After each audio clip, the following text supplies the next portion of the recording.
Mr. Meddle makes a mistake. Once Mr. Meddle went out to a party at Mistress Fanny's. The streets were very dark, for there were no lamps lighted. Meddle took his torch with him. But oh dear, what a nuisance. He had forgotten it was broken. "Now I meant to get that mended this morning," said Meddle. "How foolish I am. I do hope I shall get safely to Mistress Fanny's." Just then Mr. Geeky went by, flashing his torch on the ground. Meddle was pleased. "Hi, Mr. Geeky," he called. "Are you going to Mistress Fanny's party? Can I come with you? My torch is broken." "Come along then," said Mr. Geeky, and he flashed his torch at Mr. Meddle. Meddle ran up to him, and together they went along the road to Mistress Fanny's. It was going to be a party. It was a lovely party. There were plenty of good things to eat. There were 3 chocolate blancmanges, 6 pink jellies, some egg sandwiches, and a fruit salad with a big jug of cream. Really, Meddle didn't know when he had enjoyed himself more. There were games to play, and after a while Mistress Fanny cleared away the chairs, rolled up the carpet, and said they could dance. She set the gramophone going, and everybody began to dance. At 10 o'clock, some of the guests began to go home. Meddle didn't. He always liked to stay till the very, very last. But at 12 o'clock even he had to go, because there was nothing more left to eat and drink, and Mistress Fanny wanted to go to bed. So Meddle put on his hat and coat and looked around for Mr. Geeky. But Mr. Geeky had gone home long before. "Oh dear," said Meddle in dismay. "He had the torch. Mine is broken. I really can't go home in the dark." "You'll have to, Meddle," said Mistress Fanny at once. She didn't want to have Meddle staying the night at her house. She knew what an old meddler he was. "Oh well, I suppose I shall find my way all right," said Meddle. He said goodbye to Mistress Fanny and went carefully down the path to the gate. He came to the gate before he expected and walked straight into it. Oh, what a bruise he would have on his knees tomorrow. Meddle groaned and rubbed his knees. Then he stepped onto the pavement and made his way slowly up the road. He walked into a black cat who spat at him and scratched his leg. He fell off the curb at least 3 times and sat down heavily in the gutter. Poor Meddle. At least he came to his own street. At least he thought it was. It wasn't really, but it was so dark that Meddle didn't know it was the wrong street. His house was the 3rd one in his street, so Meddle counted the front gates he came to. 1 gate, 2 gates, 3 gates. This is my house. Good. He went in at the gate and walked up the path to the front door. He took out his door key. It didn't fit at all. He could not make it turn in the lock, so the door remained shut and couldn't be opened. Meddle was very angry. "What's the matter with the key?" he said. "Why doesn't it open the door? What a nuisance for it to go wrong at this time of night. Now what am I to do?" He stood and thought hard. "I'd better go and see if the back window is open," he said. "I could get in that way." So he stumbled round to the back, falling over a dustbin on the way. He came to the back window and tried to see if it would open. Yes, it would. Good. Now he could get in and go to bed. So he climbed in through the window and got into the kitchen. He felt about for matches and a candle, but he couldn't find them. "Well, I really did think I had left my candle on the kitchen table," thought Meddle, vexed. "I suppose I didn't after all.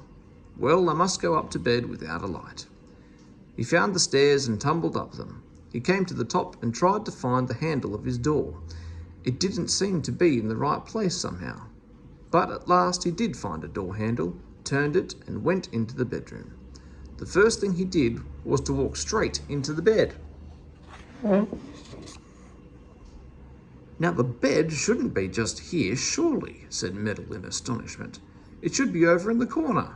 Who's been meddling with my room whilst I've been out? Just wait till I catch them, putting my bed out in the middle of the room like this." He undressed himself in the dark, still grumbling. He felt round for the washstand, but that seemed to be in the wrong place too. Most extraordinary. "And no water in the jug," said Meddle, most surprised. Well, I know I filled the jug this morning. I suppose the cat's been in and has drunk the whole lot. Just wait till I get hold of her, drinking my washing water." At last he got into bed. He fell asleep almost at once, for he was very tired. He slept until the sun was quite high in the sky, and then he woke up and opened his eyes. He was most astonished at what he saw. The walls were a bright pink. Meddle knew quite well that his usual wallpaper was pale green with a pattern of leaves. He looked around the room. There was a bright pink carpet on the floor. Meddle knew he had only one green rug. There was an armchair with 2 cushions. Meddle's room had no armchair at all. The bed was wide and comfortable and had on it a beautiful pink silk eiderdown, 2 pink blankets and pink sheets. Meddle looked at everything and marvelled to see it. "This is magic," he said, "real live magic. I go to bed in my own little green bedroom and I wake up in a most beautiful pink one, with armchair and cushions and the most comfortable bed I've ever slept in. Magic, yes, wonderful magic." He lay in the soft bed and enjoyed himself. He felt hungry and wondered about breakfast. Perhaps there were servants in his changed house who could cook for him a marvellous breakfast. Ooh, how fine that would be. There was a bell nearby in the wall. Meddle pressed it hard. It went ting very loudly indeed.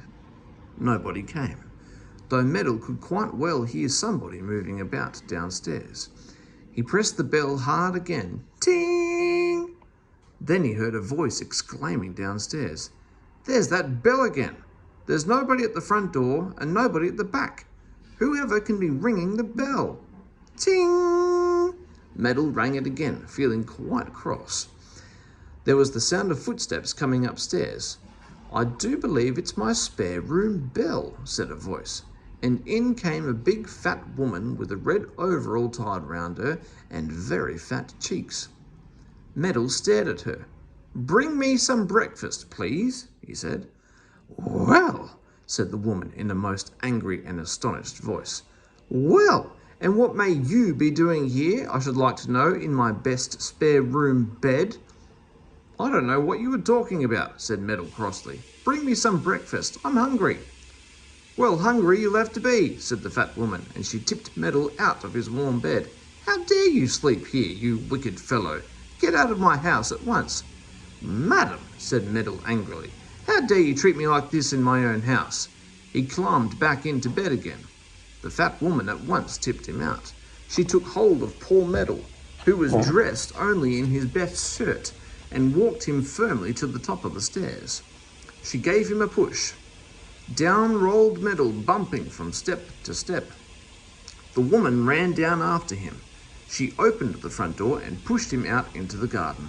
"I'm going to get a policeman," cried poor Mr. Meddle. "I will not be turned out of my house like this." And off he rushed to find a policeman. He ran up and down the streets for a long time before he could find Mr. Plod, the policeman. Mr. Plod was surprised to see Mr. Meddle in his best shirt and nothing else, and he was even more surprised to hear Meddle's story. "You come along to my house and see this horrid woman," begged Meddle. So Mr. Plod went along to Mr. Meddle's house, and as it was daylight, they went to the right house this time, Mr. Meddle's own proper house. And of course there was nobody there at all. No fat woman, no pink bedroom, no room with pink wallpaper. Mr. Meddle couldn't believe his eyes. "But where are my clothes?" he said. "I know I left them in the pink bedroom, Mr. Plod, because I saw them there this morning. Oh, Mr. Plod, where are my clothes?" But Mr. Plod didn't know. He thought Mr. Meddle was very silly. He left him and went down the road and up the next one, and there on the pavement he was very much surprised to see the rest of Meddle's clothes. The fat woman had thrown them out of the window after Mr. Meddle, and there they were. "Queerer and queerer," said Mr. Plod, and he took them back to Meddle. "Now don't you come along to me with any more silly stories," he said sternly, and he looked so cross that Meddle shivered and shook. And to this day Meddle doesn't know what really happened. Isn't he an old silly, really?